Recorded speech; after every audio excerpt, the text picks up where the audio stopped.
Welcome to Kenton Teaches. Enjoy the video. In this video, I will explain how to make donuts drift. First, find a large, empty space like a deserted parking lot or a track.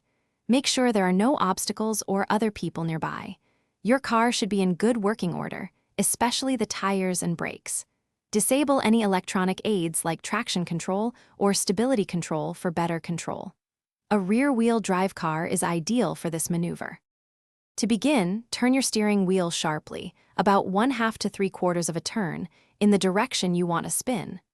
Then, quickly apply a significant amount of throttle, perhaps 50% to 75%, to break the rear tire's traction. As the rear end starts to slide, maintain that steering angle and throttle input. Remember to look through the turn. Once the donut begins, you'll need to balance the throttle and steering.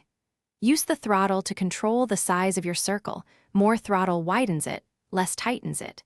Counter-steer by turning the wheel opposite the slide to maintain your drift angle. Keep your vision focused on where you want the car to go, making small, smooth adjustments to stay in control.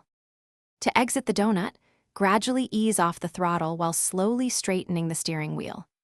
This allows the rear tires to regain traction smoothly, bringing the car back into a straight line.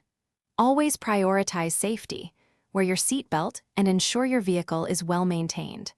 Remember, this maneuver should only be performed in a controlled, private environment, never on public roads.